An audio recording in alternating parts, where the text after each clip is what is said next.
souls, welcome back to Know Your Zero for another episode.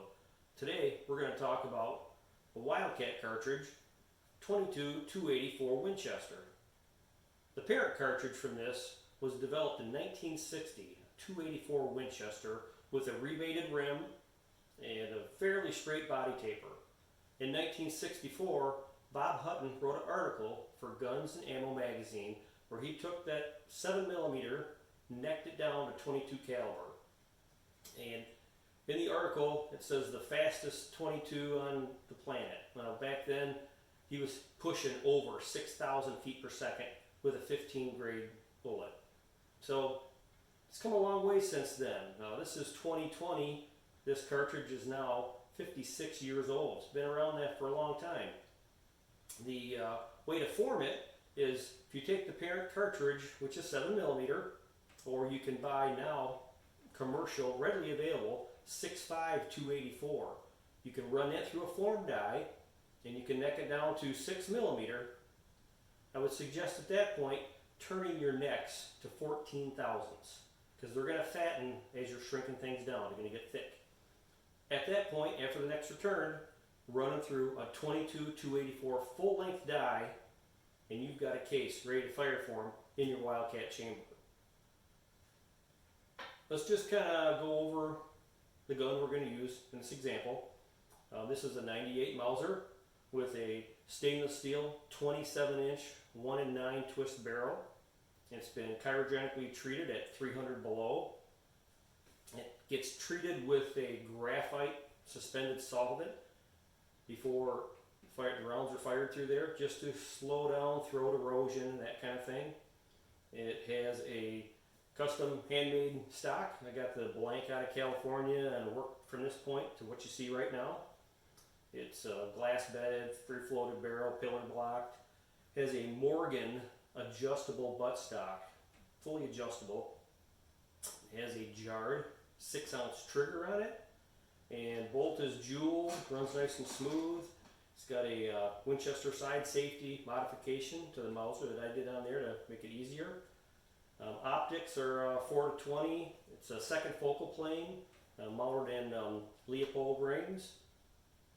That kind of rounds up what we have for the gun that we're going to use. If you're looking for some research or reading material on the 22-284 cartridge, you have to do some digging around and looking on the web, and you will source out some pieces of information.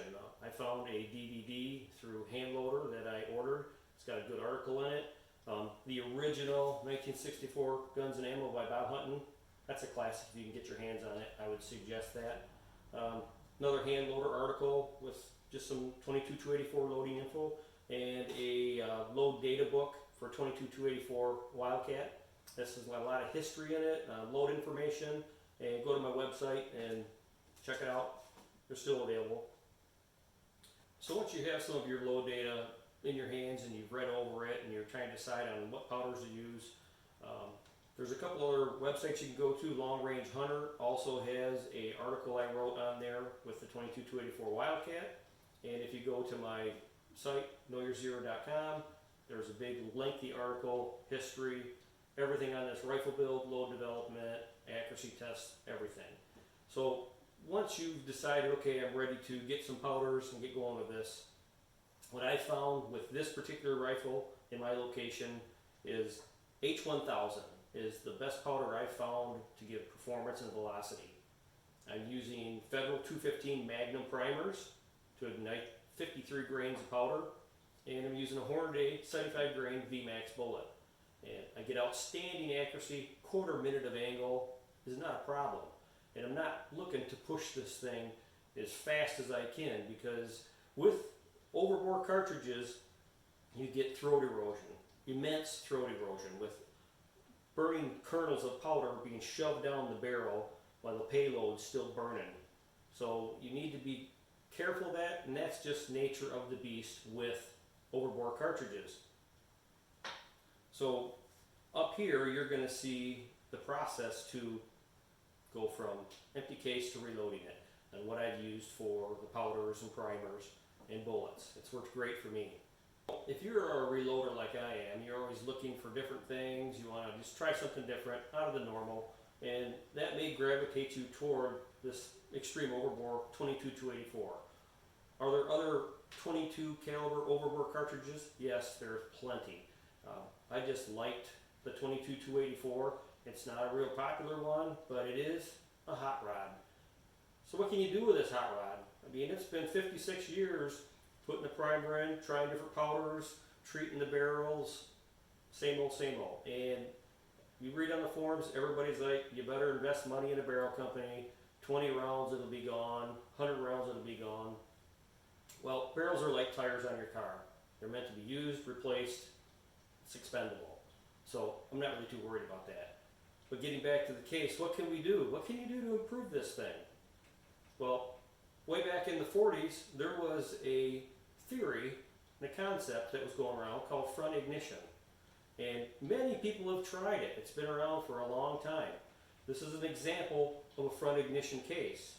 What we're doing is we're taking the flash from the primer and we're extending it to the front of the powder column. Theory being to burn the powder first and then it will burn to the rear. But previously I said the payload of unburnt kernels going down the bore causing throat erosion, thus eroding the barrel quicker.